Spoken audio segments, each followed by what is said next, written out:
here now, and looks like everything is going well. So, all right, Mike, I am going to. I always do these intros off the cuff, so we never know what idiocracy is going to come out of my mouth. So, here we go.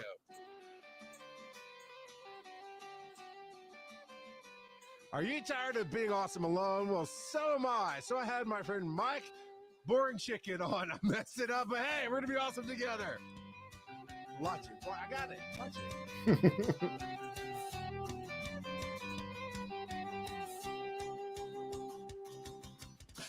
Oh, everybody, welcome in to the new studio, new setup. I'm very much getting that much closer. Now, next week we should have Tyra. I believe next week Tyra returns and we'll get the Shelf Watch of 2025. But the reason I said boring chicken, Mike said, think of that. And then I just panicked in the moment when I'm trying to do the live intro, and it's Bielaczyc. Mm-hmm. Yep, Yeah, you got it. Mike Bielaczyc. So that is there. Well, thank you, Mike, for being on. So, Mike, met you, and actually, Tyra and I both met you at Chattacon this year in Chattanooga, Yep. and it was her panel. I was fortunate to be a guest on it, so I don't remember quite what it was. It about being creative in the digital space? It was promotion, self-promotion. Yeah, self promotion, and great stuff, good times. And I found a lot about you. You worked at the Ren Fest, and you make elf ears, and you write D&D campaigns, and you do all kind of cool stuff. So I very much shortly after this, like, we got to have you all be awesome together because everybody brings something new, awesome with them. And hey, Valencia, thank you for joining. So, Mike, we were talking a little bit beforehand, so I want to just kind of backtrack and everything in there. Let's surface level this thing right now. You write D&D. You and your brother write D&D campaigns. Well, I do the writing. That's the one thing I do almost on my own. My best friend, my best friend from like since I was 13, he does a lot of co-writing with me. But the core mechanic stuff, and I've had some designers come in and help throughout the years, but I'm the one that spends the most time, behind the screen, typing away, editing, figuring out where we need to go with the system. And you're also an artist. Who does the art for the books? So let's start. I'll give you a history, a timeline of how all this happened. Like Tyra does, and you'll be all right. What's that? I said, just pretend I'm a moron like Tyra does. No, never. But I can tell you a story. So years ago, 22 years ago, I was a computer guy and I got laid off from my job. And I thought, well, what better time? I just started going to art school. I was 25. I'm like, let's see if art sells. So we went to the Tennessee Renaissance Festival and set up a booth. We had a very horrible booth. It was a binder on a table underneath an easy up. And it just said Aradani Art. I hand sewed the sign myself.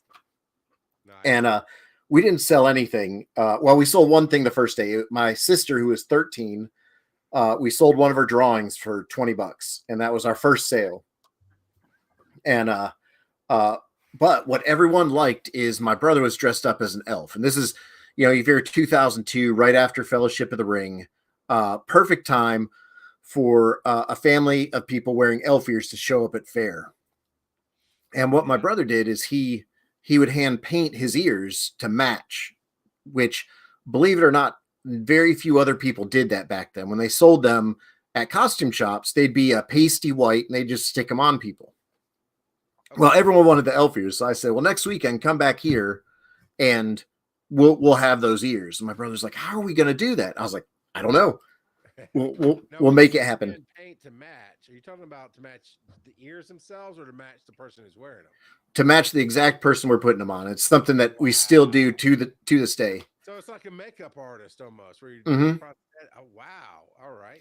Okay. Yeah, except it's, with movies, you can have lighting and stuff to help out. Painting in real life, you got to match it up. And, when you hold up the mirror, you got to make that person happy. Yeah, that's okay. We're going to get back to that because that's amazing. But you had 7 days. All right, come back next week. we'll have the elf ears. And your brother's like, what are you talking about, man? Yeah. So we had the elf ears, and they took off. People really liked them. We kept building up. We started going to other Ren fairs, and the moment that everything sort of blew up for us was actually at Dragon Con. We were, I think it was 2023. No, 2003. Sorry. And we were at a Lord of the Rings panel, and I had a very precocious girlfriend at the time who stood up at the end of the panel. She's like, I don't have a question, but my boyfriend sells elf ears. And it just blew up. I came home from Dragon Con. I had like 20 sales, which back then I was like, oh my gosh, 20 sales in 4 days, you know? Yeah. I Um, mean, you went from like, you weren't expecting to sell anything at Dragon Con, you come home to 20 sales. That's pretty amazing. yeah. My first Dragon Con, I was just expecting to go and just see what was going on, you know? And so we went from there and expanded out, started shipping. Luckily, my computer background came in handy because I knew how to build a website, how to run a storefront. And while we did that, we always kept the art going too. So if we did Dragon Con, we'd also sell our art in the art show. Or if we did, you know, smaller con or a Ren fair, they were always together. And then that led to my goal. I had one end goal, which is to do a cover painting for Dungeons and Dragons. And that's what I've wanted ever since I was a kid. Seeing Larry Elmore's stuff on the old Dragonlance books, I was like, that's what I want to do. So Gen Con was the next stop, and Paul and I did really well there. We made a lot of contacts. We worked for a lot of companies. But if anyone knows the art industry in tabletop role-playing games, it doesn't pay very much. Sometimes it doesn't pay very often. You have to stay on some publishers to get paid. And the jobs aren't that fun. There's not a lot of covers. There's a whole lot of internal art. You know, hey, paint this rock, you know, draw this, you know, hand underneath a log. You know, it's like, what am I even doing? And so then that led to the, I almost said final stage, but it's never the final stage for me. If there's a geeky job out there, I will add it to the next list of my next thing I'm going to do. So I was like, well, what if we wrote our own books? So I started putting out my own books. Self-publishing was becoming easier in like 2012 or so. And I put out an adventure. I started doing Pathfinder books. And then I was like, I didn't want to get stuck in an ecosystem that I didn't own. So then I took the OGL system and put out Sagaborn, which is an OGL indie game. And then I went from there to putting out adventures, putting out art. I'd made tons of friends at Gen Con over the years. And I'm like, hey, all you guys work for all these big companies, come work for me. So I have some amazing art in some of my books with some of the coolest people you can imagine. Actually, I became friends with Larry Elmore at Gen Con. I studied under him for many years. He actually sent me, when I was doing my first big book, he sent me a zip drive of all of his art and a note that said, use whatever you want forever. Love, Larry. And I was like, yes, you know, not for having the art for my book, but just like life goal is to have him respect me enough, you know, and us to be close enough to be like, you know, hey, I trust you with this. Your inspiration not only knows who you are, they love what you do enough that they gave you their work. Right. Yeah. So, and then we went from there to, I'm now, there's sort of a mess with Hasbro and D&D. So I left the D20 ecosystem. And I'm now making a new game in Chaosium's D100 system. So that is the short 10-minute roller coaster ride that is my creative journey. And so to this day, when somebody goes, what do you do for a living? How do you answer that? I say I used to be, you know, we all grew up in a time when being a nerd wasn't cool. Sure. So I'm always like a little hesitant and I forget about the universe we're in now. So I'll be like, oh, I'm an artist. And then I also make elf ears for a living, you know, and it often gets a joke, you know, people laugh and stuff. And I'm like, no, but seriously, like my whole family works 40 hours a week doing it. We have full-time employees. We have retirement plans, because of elf ears. And then everyone's like, "Oh, really?" I'm like, "Yeah, it's sort of a big deal." We make 200 pairs of ears a day, 5 days a week, year round. So that's a lot of elf ears.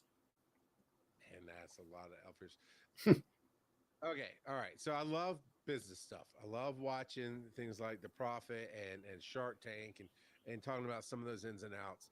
So going back to the beginning, when you went to that Renfest, Tennessee Renfest, and you had a binder and an easy up, Mhm. how much though did that cost you to get in? And y'all sold one $20 piece of art, I believe. Right. So the funny thing is our company's name is Aradani, which is a token Elvish for a noble man. But the funny part of it is it was just the name of my guild in EverQuest. And I sold my EverQuest character for $600, which gave me the seed money to start my company. All right.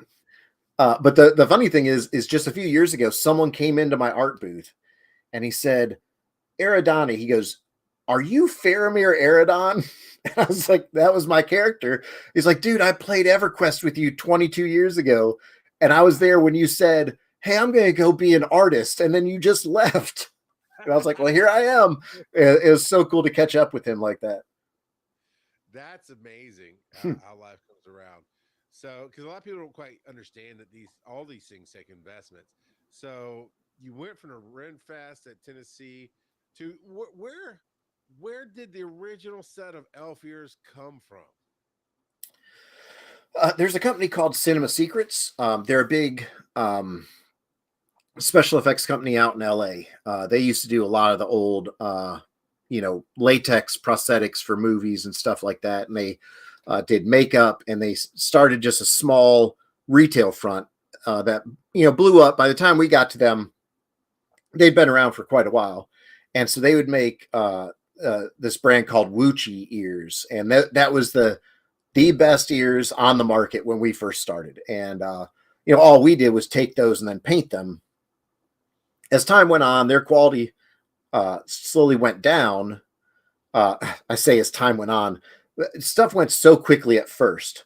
It's weird, being in business for 22 years, things I say, "Oh, well, this happened just a little bit ago." And I'm like, "Oh, wait, no, that happened 18 years ago." Yeah. Their quality dipped down a little bit and they couldn't supply us the amount we needed. So we started molding our own, making our own styles. And that's something we still do today, is come up with new stuff, produced in-house. And we are the ones, everything we hand make here in the US in Nashville, Tennessee.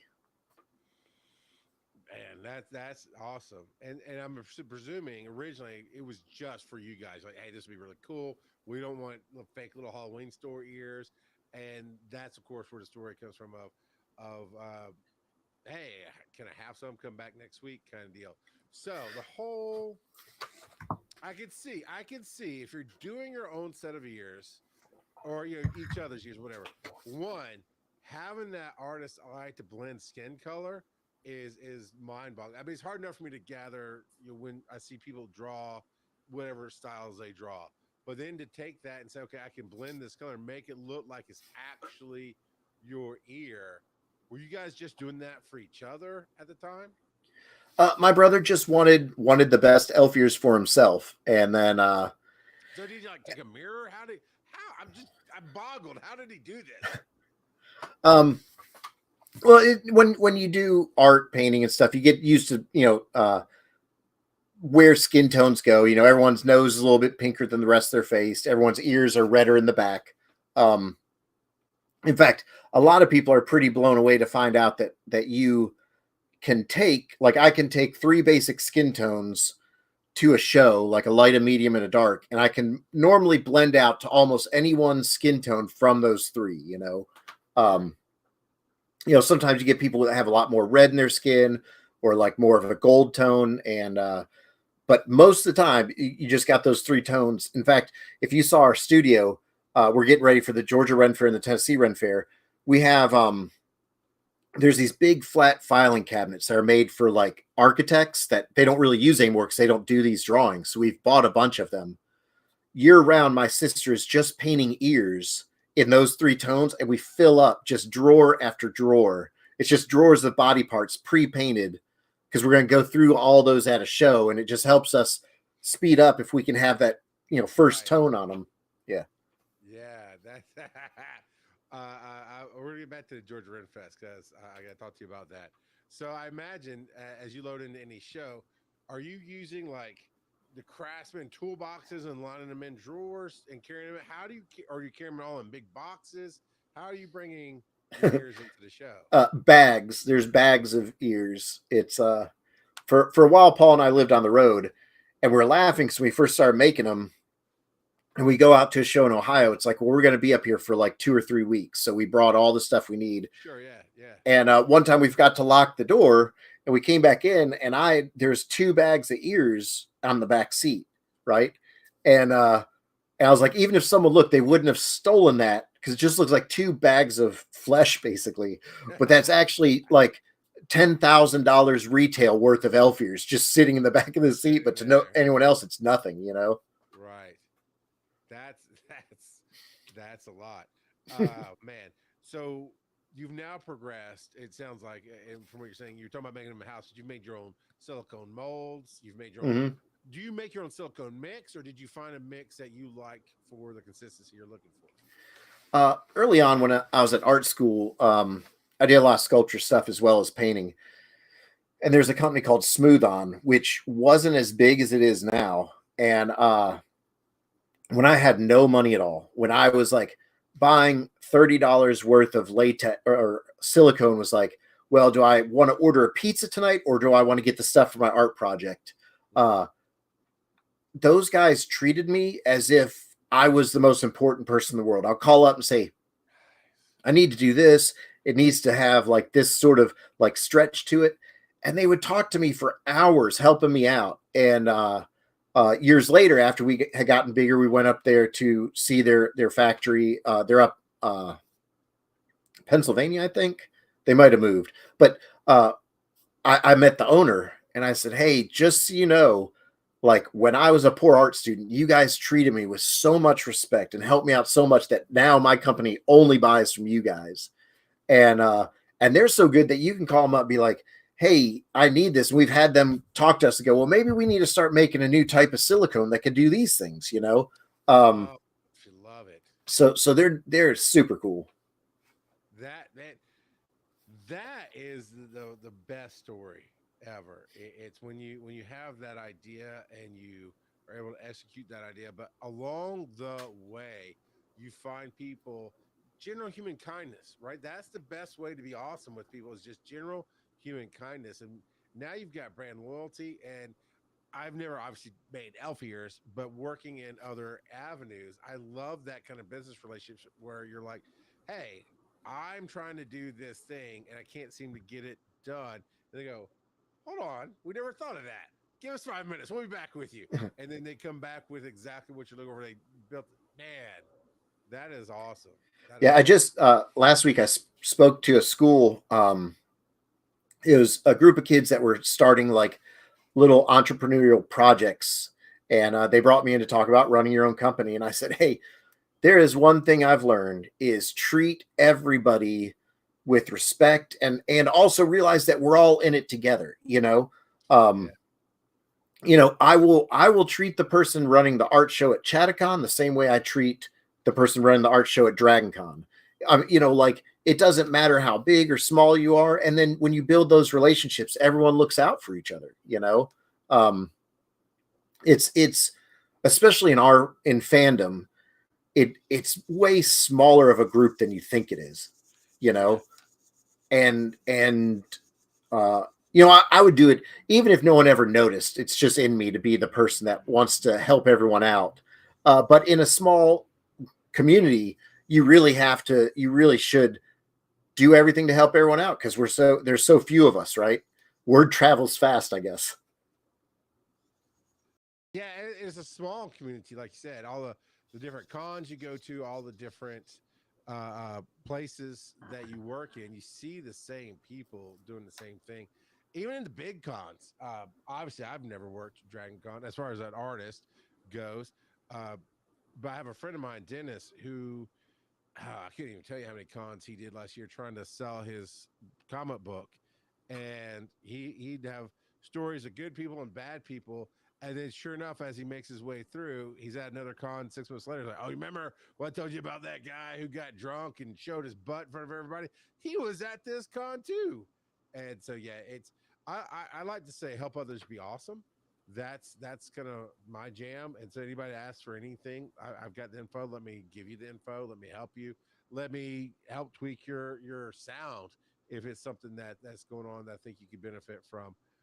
So that is absolutely true. So, Mike, in that vein, that's a great story about who you work with and how you do that. But other than that, the Alpheers, who else? Where else along the way have you worked with somebody that gave you a book idea, or just inspired you, or just shared other moments that just made you believe in, and not just what you're doing, but in the community you were in? Hmm.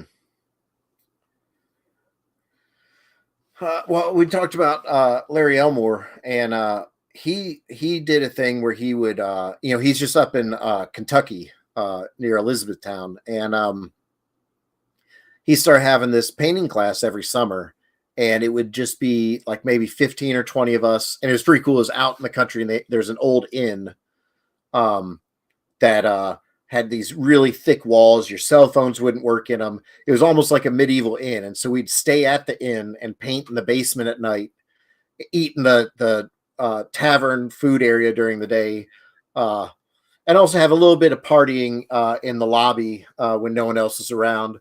Um, but to see, for him to bring all those people together, and he was like, he took it on really as a thing of like, hey, I'm giving back to the community that's done so much for me. He felt that his job was to help the next batch of artists come through. That's awesome.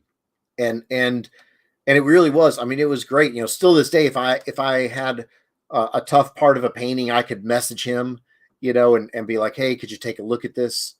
Um, it's hard to name because there's so many great people in fandom. Like Sure.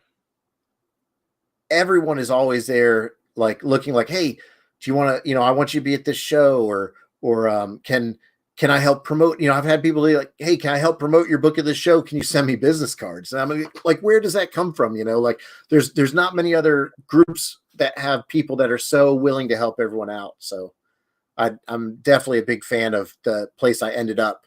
Fandom, I think, is filled with some of the most wonderful folks ever. That is exactly what we do, or what I do behind well, not as communities. What we do at Dragon Con and on the digital media track is there's room for everybody at the table, and you're not getting anything if you're not giving anything, in my opinion. And that I've just seen the most growth in creators when they're sitting on a panel giving that advice, helping others out, just connecting with people. And you just never know who you're going to meet and create with. I've met so many amazing people along the way that just it's wonderful for me to see them grow and jump in and to give back. So, what do you do to give back to the communities, help other artists? Oh, I mean, for me, I love talking to younger folks. Um, so like if I'm invited to talk at a school, or I'm invited to talk over Zoom, or do any sort of teaching, I remember what it was like for me when I was a kid.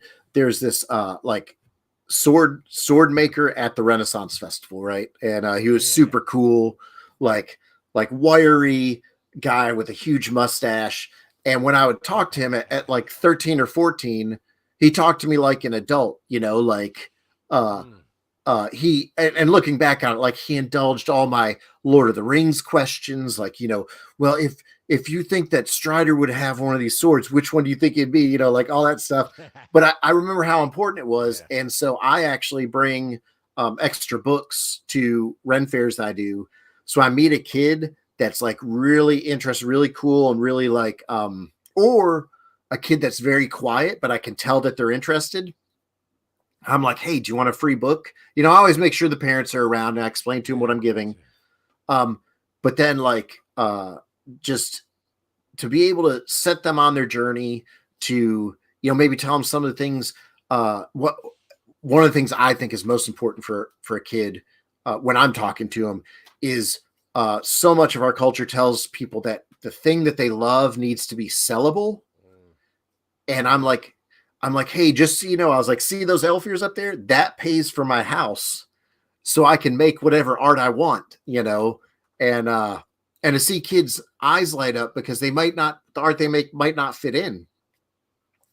And so if I can just let them know, just plant that little seed that, hey, my art is worth more than what people may pay for it, then I might set them up to find that, to learn something that I didn't find out until I was 30. And that Yeah, yeah. That yeah. Do you ever do you ever get parents go, what? No, what? And just get confused on you? Or they usually do you usually well, I would imagine I'd hope. I guess I should say I would hope in the scenario you're in where they're at a Ren Fest or something else that's already a little on the geeky side, right?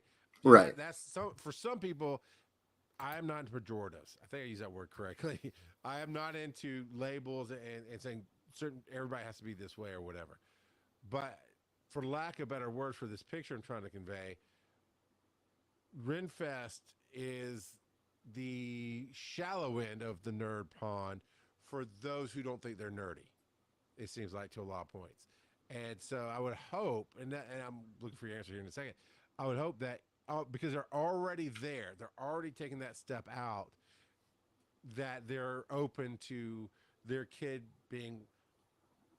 I would hate to say different because everybody has their own path, but a little bit nerdy or whatever. So, do you find that parents are very accepting when you're trying to connect with the kid and help them along their way? Yeah, I think the Renaissance Festival is great because it's such a mixing pot of so many different things. Um, you got the country folk who are just coming in like, I want to drink a beer and watch some jousting, and then you have Yeah, the people that like, I've always wanted to be a fairy princess and that's what I'm going to dress up as, and all those people are all coming together, and then for them to find out, I love the look on a parent's face. I'm putting on the elf ears, I'm giving the speech, how to do it. And I'm like, oh, and I make these in Nashville. And they're like, wait, you guys make these?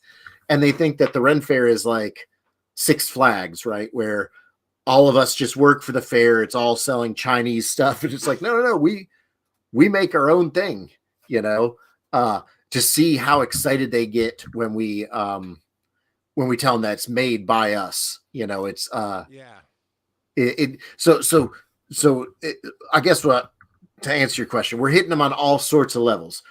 We're letting the parents know, because I'll say, hey, I came to the Ren Fair and I didn't know where I fit in the world, and here I am running a very successful company. Uh, Look how happy your kid is. Look at how much fun you guys are having together. It's fun being a nerd, and the pride of, here we're making something here in America for people, here to consume, and I'm not yeah, not saying I'm an isolationist or yeah. anything like that, but you should be proud when things are made locally by people around you. No, no, no. I get that 100%. There's no negatives there, right? You'll shop wherever you shop, but if you find something you like that helps a community grow, absolutely, you want to jump in there. Yeah, I don't go to Renfest to buy something that I've seen on Temu or Oriental Right. Trading or the Walmart shelves. I don't know.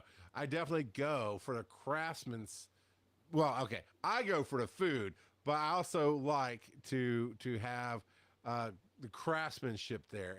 And my daughter got some kind of fairy wings. I have two daughters and two sons, and they've each gotten some stuff at different varying ages. But some fairy wings, dragons on the shoulder, and one year they got elf ears, but that it was actually at the North Carolina Ren Fest, I think, Okay. and it was the first time I'd seen them, and they were not yours. Because they were definitely not hand painted. It was definitely every one size fits all kind of thing, and they didn't I didn't say that. I'm not going to disparage the artist or my kids who were liking it, But I thought, I was like, wow, that was, just seemed generic. They felt kind of cheap, and that's not really what I go looking for. So by all means, so you said you're getting ready for the Georgia Ren Fest. So, or who is it? You, your brother, who all's coming, and how long are y'all going to be there? So we'll be there the whole show, but we switch up. Um, my brother's doing opening weekend, then I'll be there for 2 weekends. Then I come and open up the Tennessee Ren Fair for 2 weeks, and then go back to Georgia for 2 weeks. So we switch up a whole lot in the Elfier booth on who's working that week. So I haven't. I think it's gonna be Memorial Day weekend is Okay. when my family and I come in, but definitely want to come by and see the craft and meet. Well, I've met you in person. Maybe meet your brother. Was your brother there supporting you at the? I think he was at the panel, wasn't he? He could have been. He went to Chattacon to play games. One of the things we've done as we've gotten older is we're like, man, maybe we shouldn't work so hard at these conventions, and we should spend more time just hanging out. Though I'm really trying to push some of my new games the last couple of years, and my co-writer Danny, who was the guy I said I've been friends with since we were 13, he put out a new book. He put out a new album, and I'm trying to get him at the conventions more, so that way people like see his stuff, and he's sitting on panels. So I've been doing a lot more panels than I have in the past couple of years. So I'm not sure if Paul was there. He was at the show, but he might have been playing games. Gotcha. Now, what kind of games was he at Chattacon to play?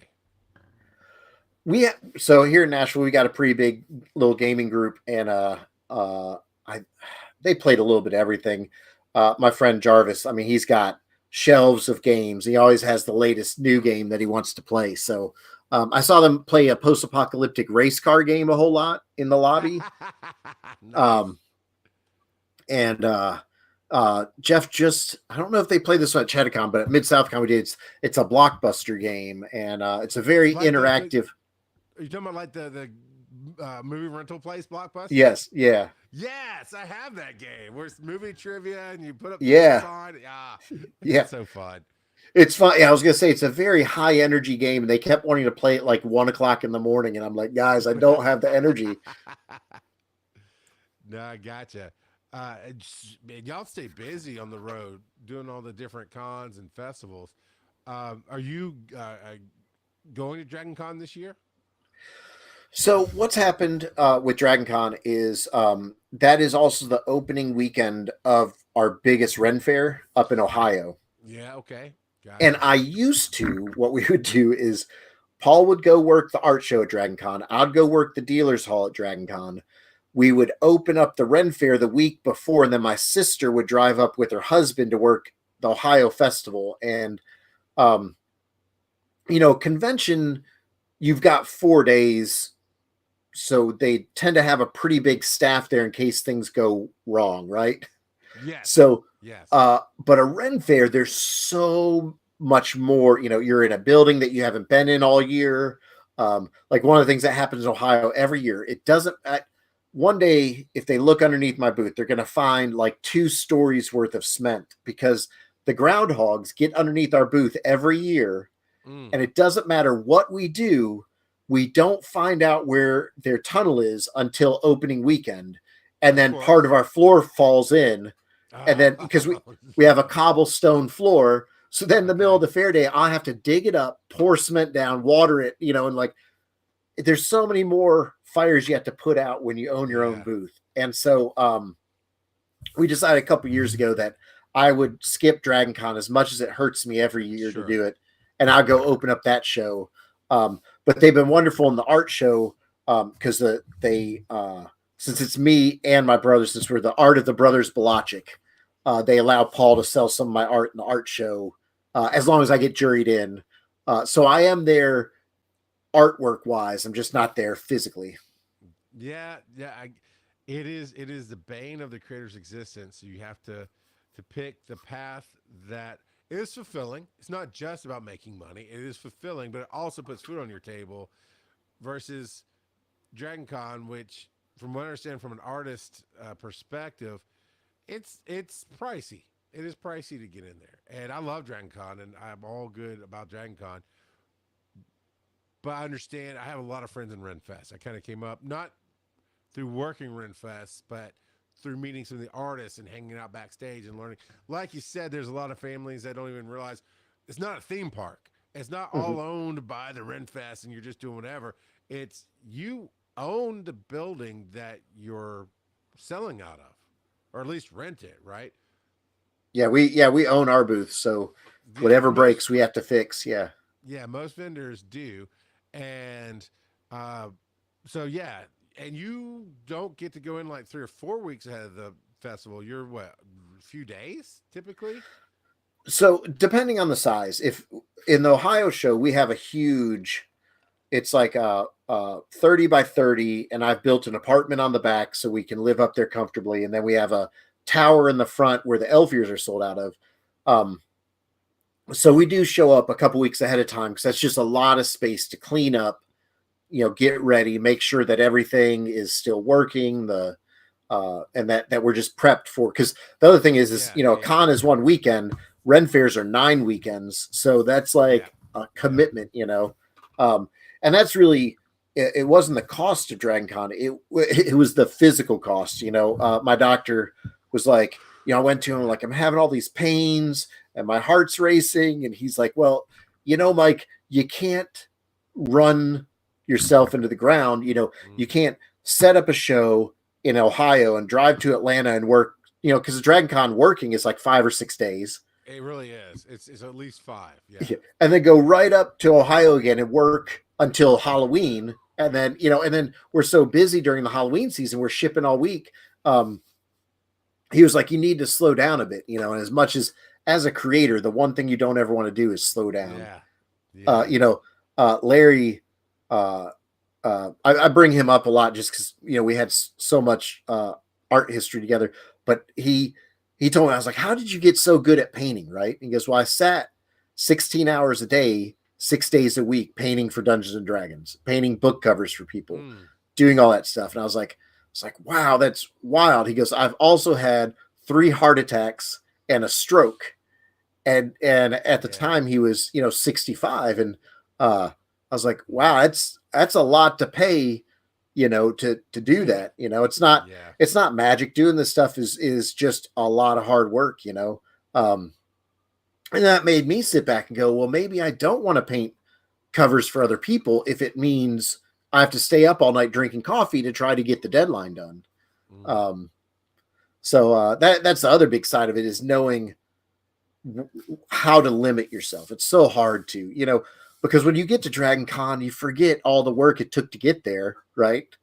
And then, yeah, and you don't realize. I'd say like, oh well, someone go, oh, but you gotta be so stressed out. I'm like, I'm not stressed out. I'm having the time of my life, and it's like, but you yeah. are, everyone's stopping by and giving you a beer, or just, oh hey, I only got 2 hours of sleep. That's fine. Uh, Well, let's go back to how everybody's supposed to be stopping by and giving me a beer at Dragon Con. I'd like to get that word going. Uh, no, yeah, absolutely. I think it goes with any creator that does any kind of show, any kind of live thing, especially if you're maintaining a day job at the same time, right? Uh, I work on Dragon Con slowly but surely all year round. And it does ramp up towards July. And for me, it kind of tapers off in July because as a track director, that's usually when it gets taken on my hands. I have to have all my stuff done, all the programming done, turned in.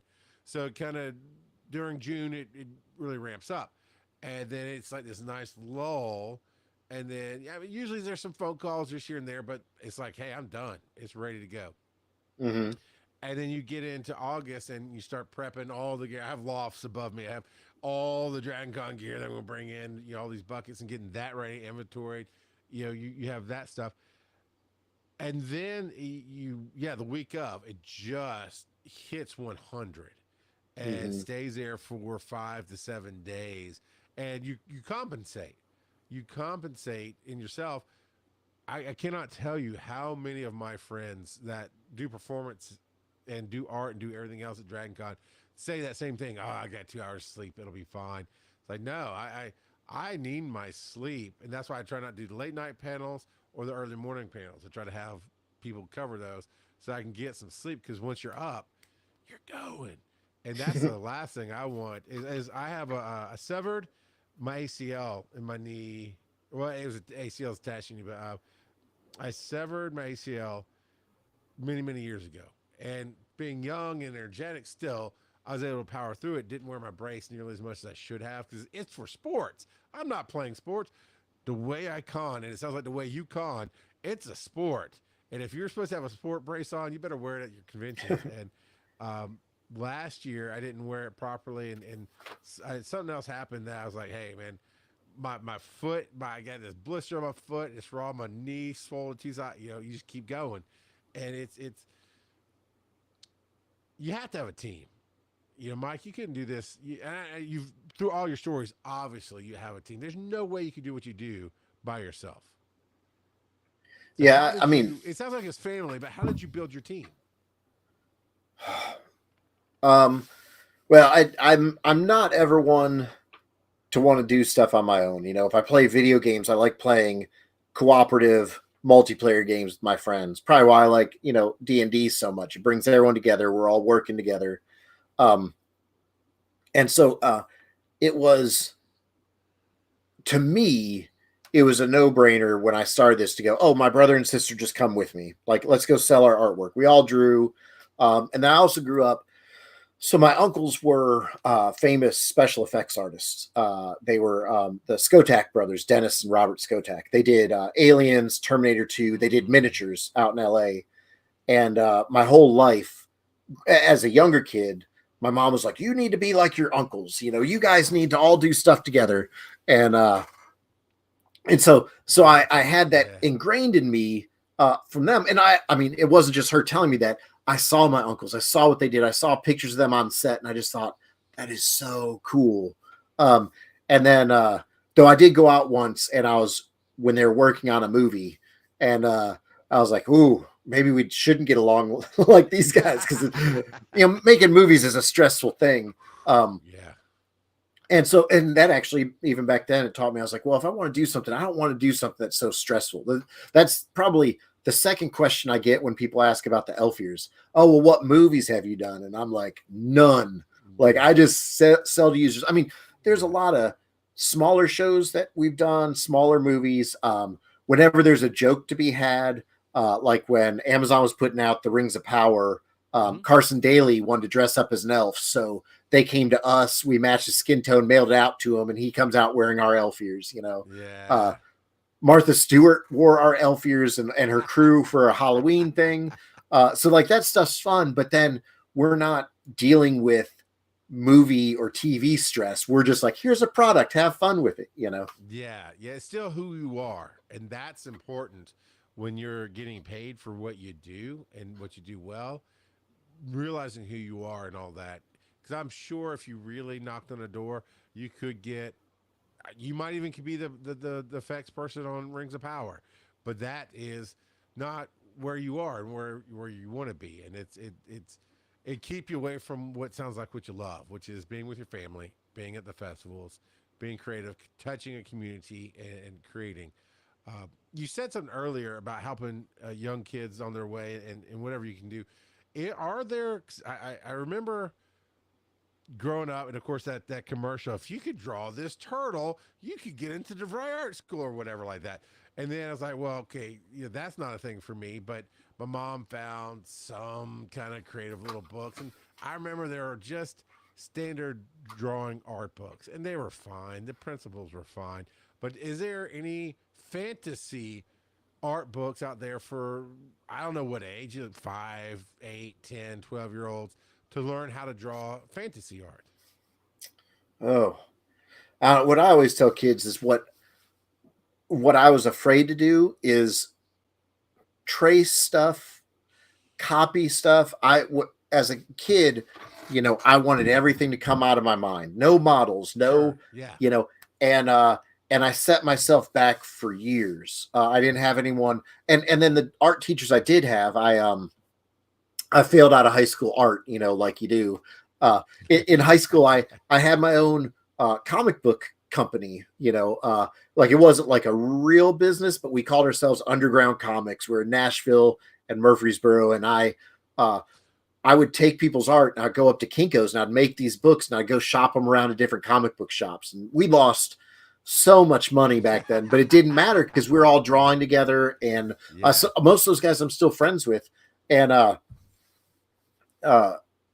but I was so strict on myself that everything had to be mine. And I wish I'd spent more time just drawing Todd McFarlane's Spider-Man and like, and it's fine to copy something and then go draw your own thing because you're going to learn so much from that copying, Yeah.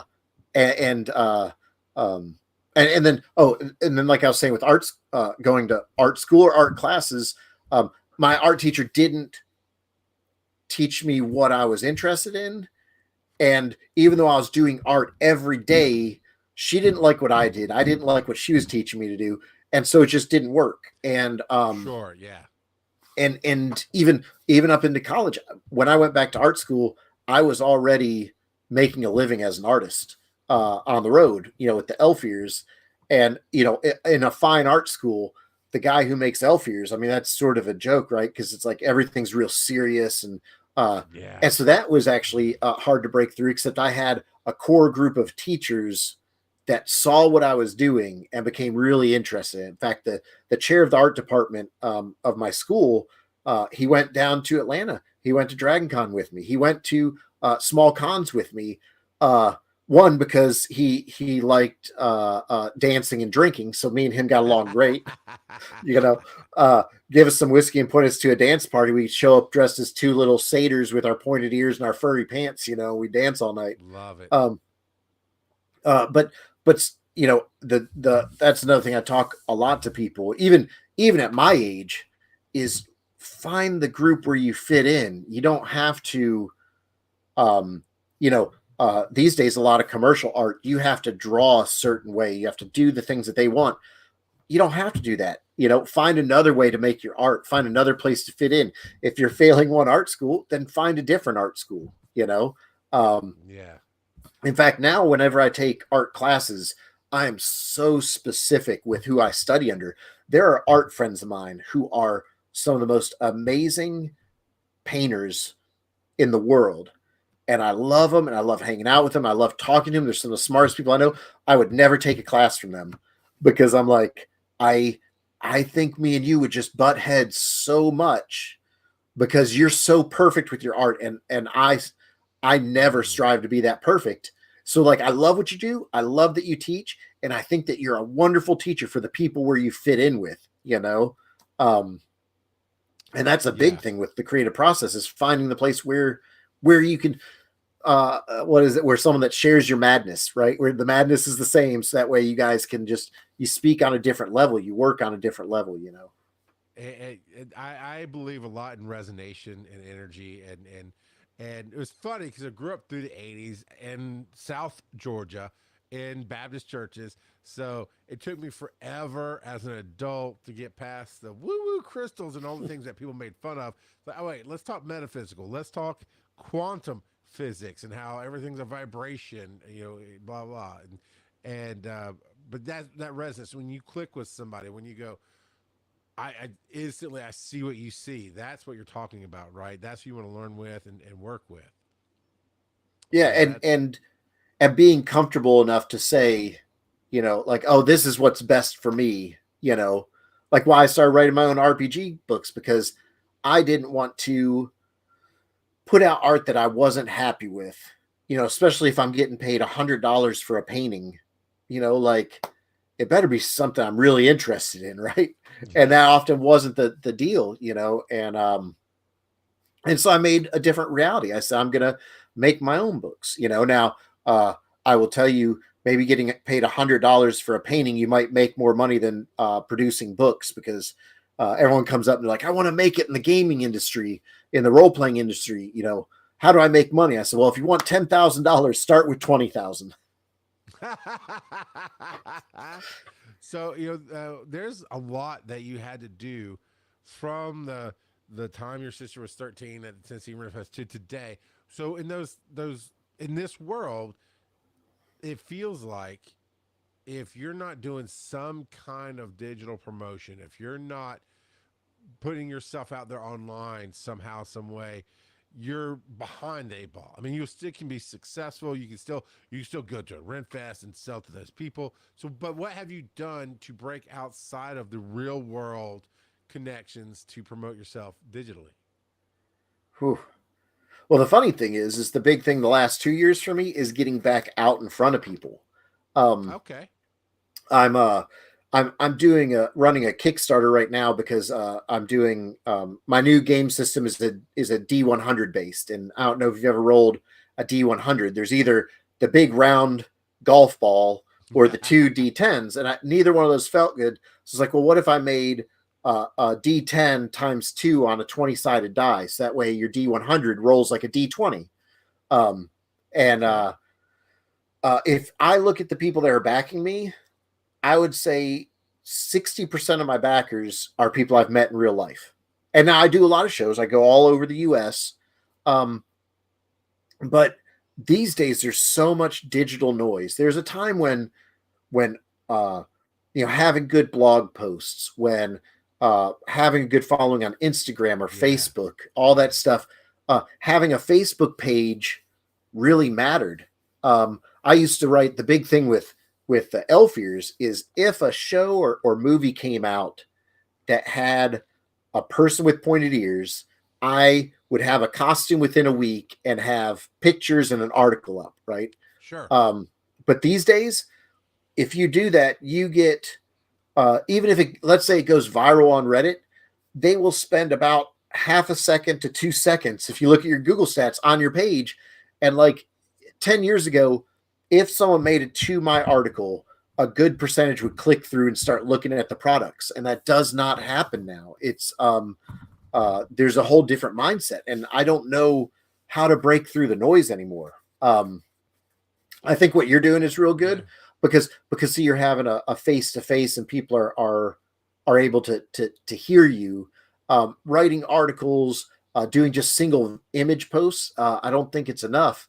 And so I'm actually moving back to I want to be in take the cyberpunk term, get me in the meat space with people. Like, you know, uh let's have a drink together over a real table, because then the next Mhm. time I'm doing something online, you're going to remember that moment, and then we're going to do some fun stuff.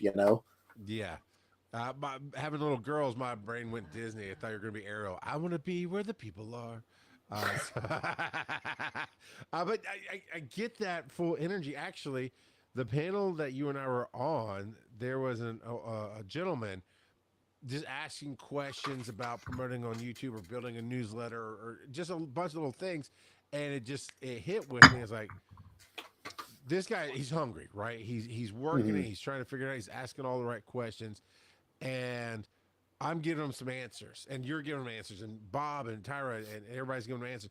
And I went, that's my sell right there. If I had a site, which I still don't, I gotta still work on that. But if I had a way to go, hey, yeah, here's all the answers we can give you in 1 hour. All we have is an hour.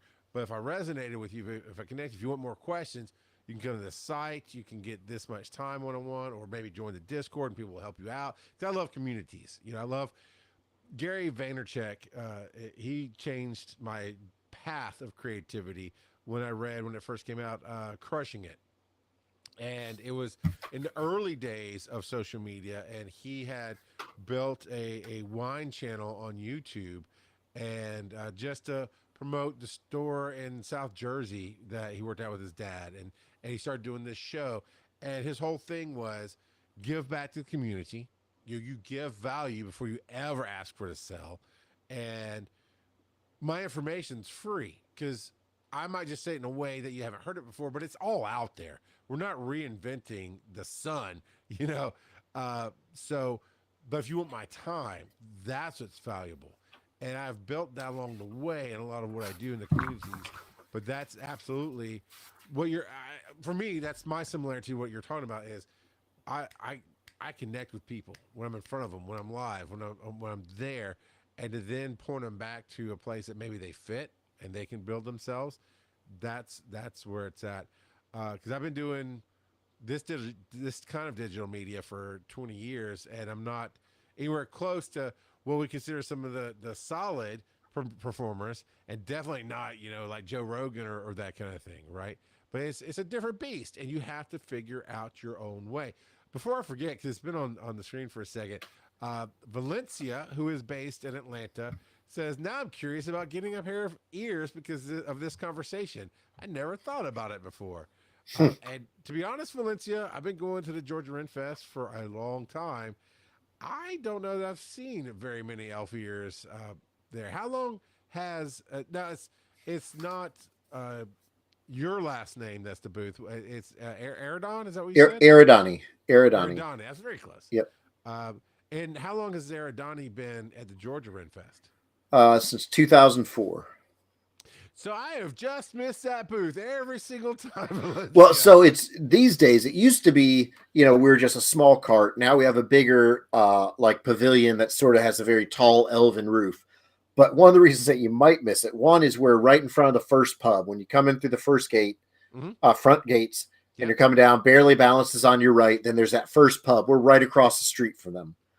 But okay, right next to the face art. People. Yes, right next to it. But people miss us because the line wraps around our booth all day long. If you get there after 11 o'clock, there is a long line. But we have 4 employees. And normally people say they wait only about 15 minutes, which is pretty good seeing that we're painting for everyone as they come up. Sure. But if you don't know where you're looking for us, it seems hidden because we're surrounded by people.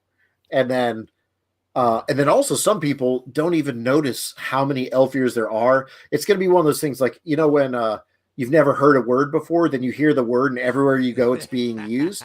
Yeah. This year, when you go to Georgia, you're going to look everywhere and be like, how did I miss all these elves? You're going to see them everywhere. So you're not the only elf ears in town, is what you're saying? There's a couple other groups. There's the horn booth sells like leather ears that come up and they're like really pointed and they airbrush them. And there's a couple of people that sell. There's we call them elf ear training wheels. You get them on Amazon for like 50 cents. They're little plastic things that hook over the back of your ear with wires. Yeah. We're seeing some people try to sneak those into their booths in different places. See, that's but normally unusual. What happens is people get those and then they come up to our booth and they go, oh, these are the ones we wanted, and so we're like, well, find us next year. We're always here. I'll buy those cheap ones off of you for $5 discount. Well, I would presume it's $15-$20 for your ears. I mean, for what you're doing with them, 30, 40, 100. $100 for Valencia. Bring $100 for Mike.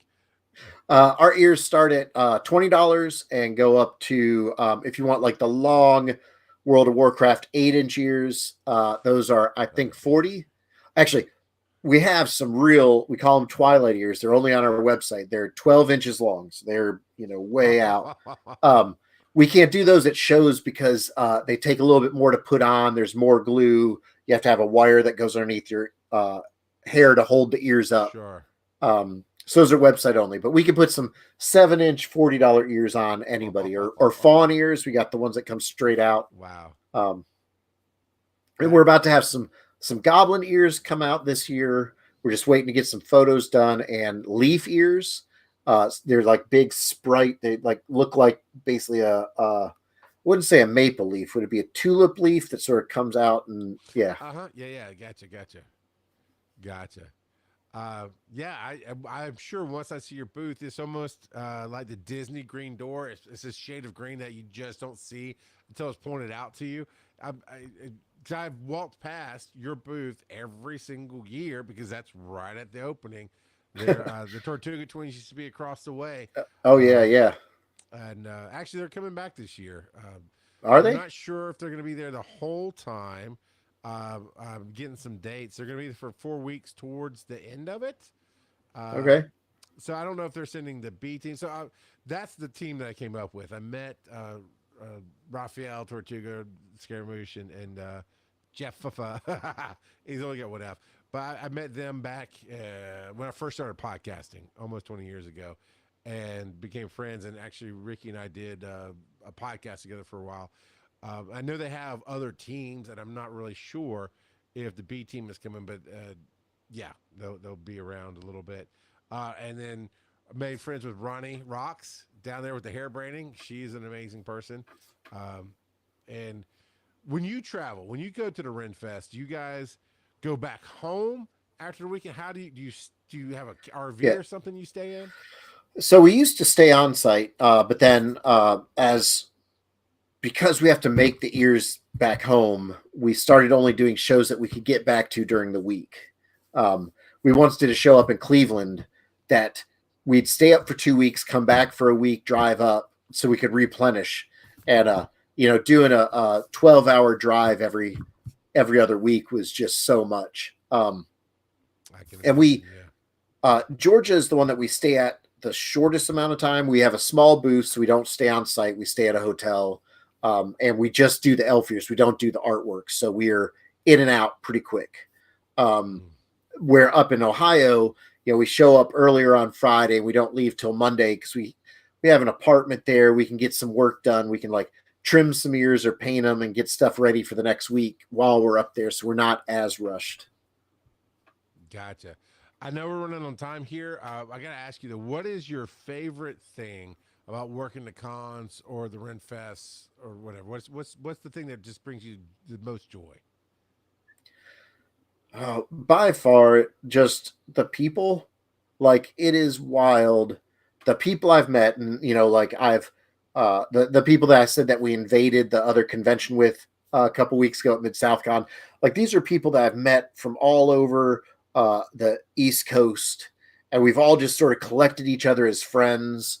And I mean, it's I don't know every place you go. Like I can't wait.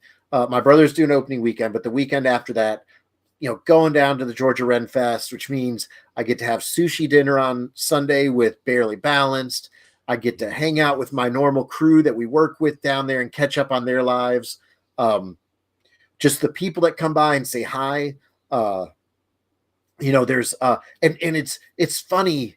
We were talking about like connecting with people. I'm just having like a flash of all these faces of people who I've met just putting on elf ears, and then like they're like, oh hey, I'm like I do writing for this magazine. I check out their magazine. It's super cool, and then they like end up supporting my art Kickstarters, and it's like, Nice. and it's like there's this creativity that goes everywhere with all these places, and you can't. It's like I can't name them all. There's so many cool people that you meet everywhere. It's like I want to hang out with them all the time, always. Yeah. I mean, heck, that promotion panel, that sounds like, let's be honest, that sounds like the dullest panel in the world. Learn how to promote yourself online. Like that's, if that was a YouTube video to have one of us going, and I'd pass by it. Yes. But then I went to that panel, and everyone on that panel was like, I walked out of that panel like glowing. I was like, oh man, like everyone was vibing up there. And it was like, that's why I do these panels, to run into the new people, and the people out in the crowd. Hell, you were one of the guys out in the crowd before I was on a panel with you. Because I was on your friend's panel that writes the Arkansas Wizard. Oh yeah, Bob Magoo. And you were out in the crowd just smiling and asking good questions, and I was like, that dude's cool, and like and how can you replace that for the next 20 years? We're going to be walking at cons, we're going to cross paths, give high fives, and Yeah. and there's very few other places that have there's lots of good places for community, but I've tried a lot of them out, and there is nothing like what we have, especially in Southern fandom. I go up north and I'm like, oh, well, at the con suite. They're like, what's a con suite? I'm like, oh, I'm so sorry. You guys don't have Bless good your biscuits, heart. and you don't, yeah, and you don't have a con suite. Hey, you don't have sweet tea. You guys have nothing. Or fried chicken for that. Anyway, I go on my rant. No, it.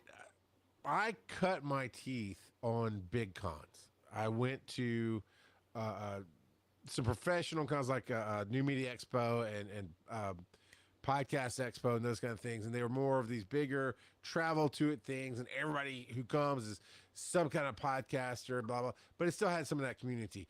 Then I got into Dragon Con, and as much as I 1,000% love Dragon Con, it's its own beast, and I would not do as much work as I do for it as I do for anywhere else because I found my home there.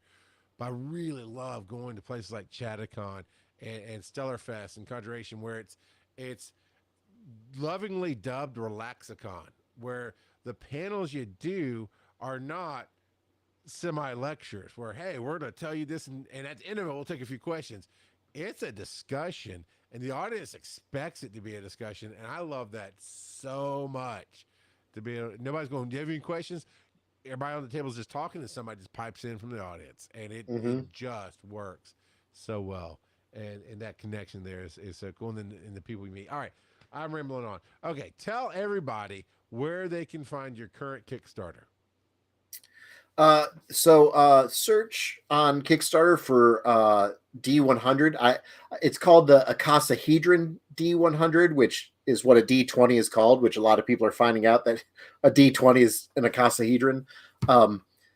So look on there for D100, you'll find it. I think we're just about to unlock a new color dye.